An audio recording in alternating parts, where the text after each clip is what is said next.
उत्तर प्रदेश विधानसभा उपचुनाव में high profile seat Sisamau विधानसभा पर मुकाबला काफी रोचक हो रहा है। सुबह 8 बजे से मतगणना शुरू हो चुकी है। फिलहाल इस सीट पर सपा प्रत्याशी नसीम सोलंकी आगे चल रही हैं। जी हां, इस सीट पर मतदान के दौरान 9 सीटों में से सबसे ज्यादा बवाल देखने को मिला था।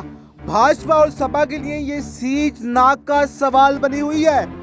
इस सीट पर कौन जीत दर्ज करेगा, इसको लेकर मतदाताओं में भी काफी उत्साह है। जी हां, फिलहाल सीसामऊ सीट पर सपा भाजपा में सीधा मुकाबला नजर आ रहा है। सीसामऊ सीट पर 20 नवंबर को मतदान हुआ था।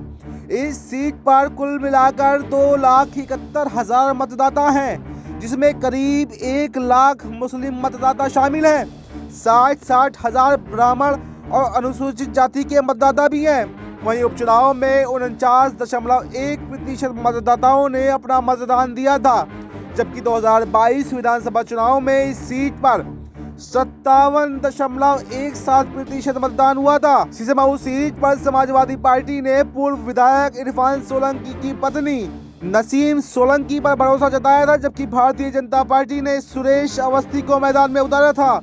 तो वहीं बसपा ने ब्राह्मण प्रत्याशी वीरेंद्र शुक्ला पर दांव लगाया था। सपा नेता व पूर्व विधायक इरफान सोलंकी को पिछले दिनों एक प्लॉट पर आगजनी और कब्जे की कोशिश में 7 साल की सजा हुई थी। इरफान के सजायाफ्ता होने के बाद से ये सीट खाली हो गई थी।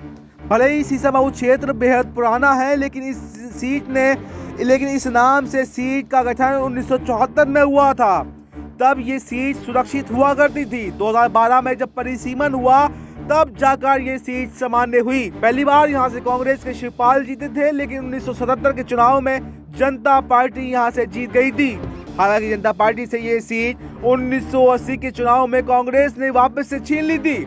कमला यहाँ से 2 बार चुनाव जीती थी, लेकिन 1989 के चुनाव में जनता दल की लहर में ये सीट कांग्रेस को गंवानी पड़ी थी। जी हाँ, आप बात करते हैं इस सीट के इतिहास के बारे में। आइए हम आपको बताते हैं कि 1974 से लेकर 2022 तक यहाँ पर कौन कौन जीता। 1974 के चुनाव में कांग्रेस के शिवपाल ने यहाँ से जीत दर्ज की थी। वहीं 1977 में जनता पार्टी के मोतीराम ने यहाँ से जीत दर्ज की थी। 1980 में कांग्रेस ने फिर से एक बार सीट छीनी और कमला दरियावती यहाँ से विधायक बने थे। 1985 में फिर से कांग्रेस की कमलावती दरियावती ने यहाँ से इस सीट पर जीत दर्ज की थी। 1989 में जनता दल के शिव कुमार जीते। तो वहीं 1991 से लेकर 1996 तक भाजपा ने 3 बार लगातार इस सीट को जीता था। 1991 में राकेश सोनकर, 1993 में भी राकेश सोनकर और 1996 में भी राकेश सोनकर ने यहाँ से जीत दर्ज की थी। 2002 में कांग्रेस के संजीव दरियावती ने यहाँ से जीत दर्ज की थी।